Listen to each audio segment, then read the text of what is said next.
दोस्तों ये mixer grinder का टोटल पार्ट्स है और ये जो है फिलिप्स कंपनी का है और सिंपली सिलेंट 600 वाट का ये टोटल मिक्सर ग्राइंडर का पार्ट्स है, अलग अलग रखे हैं।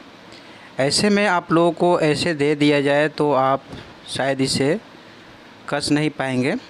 तो इसका जो था आर्मेचर में जो मोटर में बहुत काफ़ी मात्रा में आवाज़ आ रहा था, तो आवाज़ तो मैंने ठीक कर दिया है।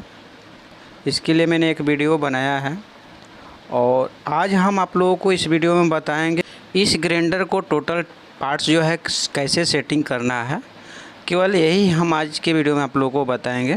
यहाँ यदि आर्मेचर आपको लेना है तो आप फिलिप्स 1606 इस तरह का आप कहकर मार्केट से इसका आर्मेचर भी लगा सकते हैं। इसका जो है बुश कटा हुआ था तो मैंने बुश वगैरह सब चेंज कर दिया है, केवल इसको फिट करना है। फिट कैसे करना है चलिए आप लोगों को इस वीडियो में हम विस्तार से बताते हैं। आप लोग कहीं जाइएगा मत, इस वीडियो पर बने रहिएगा। सबसे पहले आर्मेचर में जितना वाशर दिया हुआ था पहले उतना वाशर हम दे लेंगे। खोलते समय यही सब ध्यान देना पड़ता है, कितना वाशर आगे दिया है कितना वाशर पीछे दिया है आर्मेचर में, तो उतना ही हम वाशर देंगे। पहले यहाँ जो कार्बन इसमें लगा हुआ है पहले कार्बन को निकाल देंगे, नहीं तो जो आर्मेचर है आर्मेचर अंदर नीचे वाला जो बुश है उसमें नहीं बैठ पाएगा। और बुश ऊपर नीचे दोनों साइड में बुश होता है, दोनों साइड बुश में हम मशीन का तेल ज़रूर डाल देंगे, हल्का सा जितना मांग रहा है। पहले चलिए इस तरह से हम मोटर को फिट कर लेते हैं। फिट करने के बाद में इसको कनेक्शन कैसे करना है, सेटिंग कैसे करना है, टोटल आज की वीडियो में आप लोगों को बताएंगे। यहाँ कार्बन लगा लेंगे, फिट करने के बाद कार्बन लॉक यहाँ पर दिया है, दोनों साइड में कार्बन लगा देंगे। कार्बन लगाने के बाद में कार्बन लॉक है, लॉक कर देंगे। अब यहाँ पर इसमें रबड़ का वाशर दिया हुआ था, नीचे में और ऊपर में दोनों साइड में रबड़ का वाशर दिया हुआ था। तो यहाँ पर हम पहले मोटर को चेक कर लेंगे। चेक करने के बाद में देख रहे हैं मोटर बिल्कुल फ्री घूम रहा है।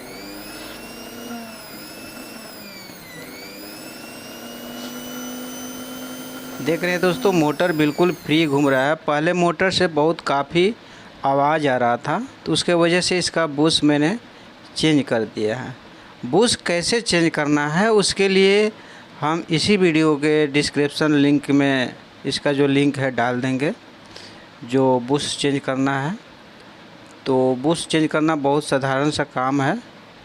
तो यहाँ पर इसके नीचे एक पंखी दिया हुआ था, इसमें घाट रहता है एक साइड, तो घाट में हम पंखी को बैठा देंगे। इस पर एक वाशर दिया हुआ था, वाशर देने के बाद में इसको हम अच्छी तरह से कस लेंगे। चलिए नट को अच्छी तरह से टाइट कस देना है और आर्मेचर जो है फ्री घूमना चाहिए। अब यहाँ पर हमको क्या करना है कि यहाँ रोटरी में कनेक्शन किया हुआ है, तो अब यहाँ पर कनेक्शन हमको निकालना होगा। इसलिए का मोटर हम ऊपर से डालेंगे, नीचे से नहीं जा पाएगा, इसलिए यहाँ पर कनेक्शन को हटाना पड़ेगा। चलिए यहाँ पर कनेक्शन हम हटा लेते हैं। उसके बाद में जो मोटर है ऊपर से डालकर अब फिर से नीचे वाला जो खोपड़ी है इसी में वायर को घुसाकर हम कनेक्शन करेंगे। कनेक्शन हटाते समय आप लोगों को एक चीज़ ध्यान देना है, कौन सा वायर कहाँ पर कनेक्शन किया हुआ था, ये सब चीज़ आप लोगों को ध्यान देना होगा। हम तो आप लोगों को बताएंगे कौन सा वायर कहाँ पर कनेक्शन करना है। यहाँ नीचे में एक वाशर दिया हुआ है, पहले दिया हुआ था, तो यहाँ पर हम क्या करेंगे रबड़ का वाशर इसमें हम लगा देंगे। चलिए यहाँ रबड़ का वाशर इस पर हम लगा देते हैं और एक रबड़ का वाशर ऊपर भी दिया हुआ था तो उसको भी हम लगा देंगे। लगाने के बाद में अब इस मोटर को हम क्या करेंगे, इस कैबिनेट को इस तरह से बैठाएंगे हम। चलिए इस पर हम बैठा दिए हैं। देख रहे हैं ऊपर में भी एक वाशर था, यहाँ पर इस तरह से वाशर को हम बैठा देंगे। वाशर बैठाने के बाद में फिर इसके ऊपर एक और कैबिनेट है, उसको बैठाकर स्क्रू को कसना होगा। तो यहाँ पर एक और कैबिनेट है यहाँ पर, तो इस तरह से घाट में घाट बैठा देना है।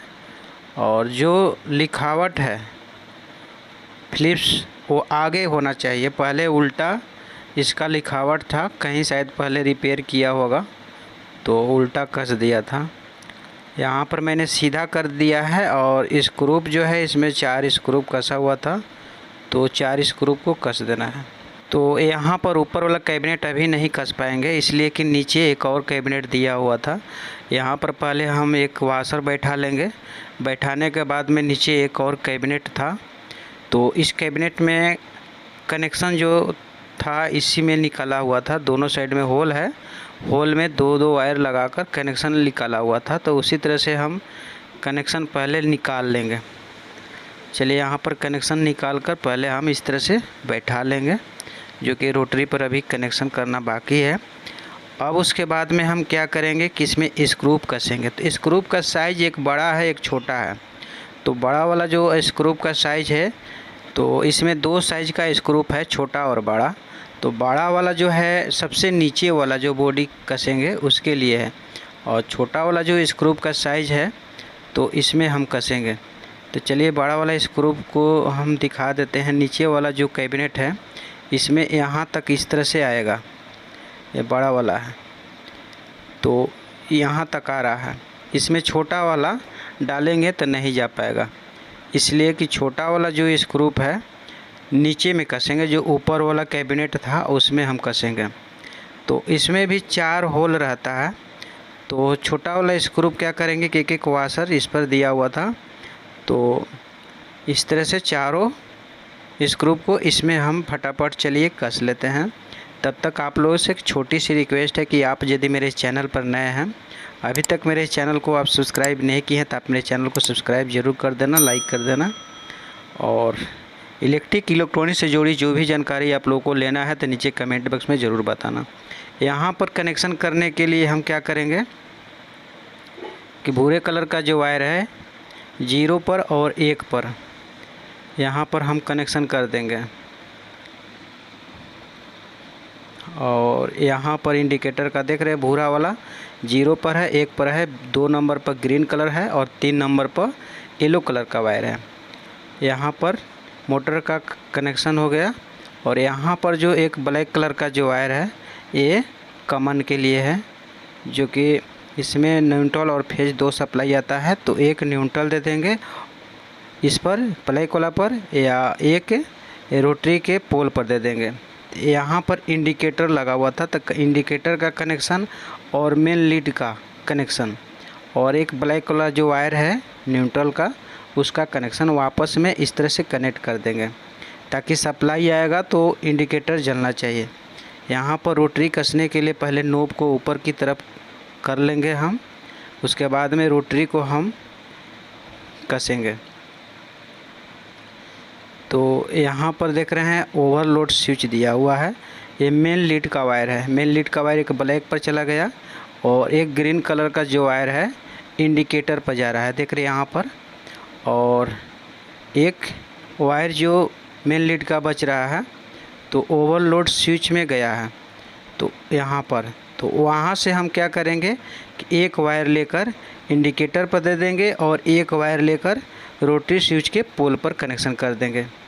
तो यहाँ पर मैंने इसका जो कनेक्शन है कंप्लीट कर दिए हैं।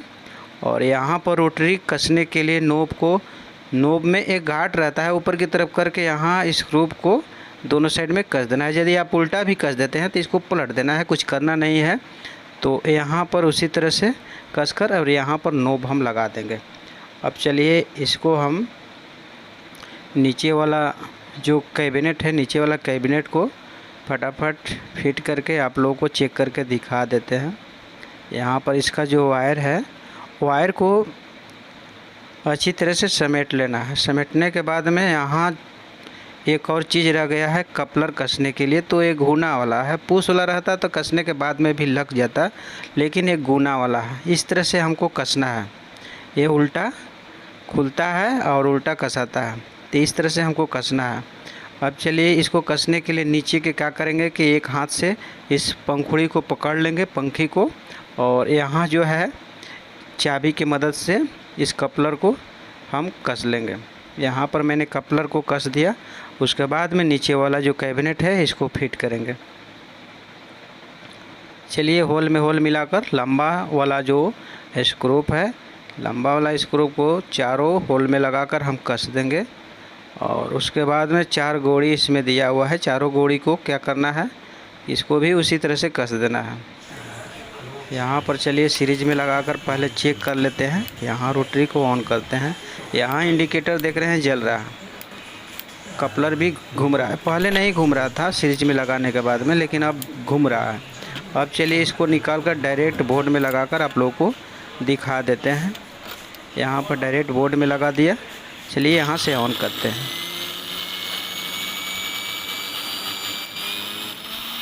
देख रहे हैं दोस्तों बिल्कुल फ्री घूम रहा है।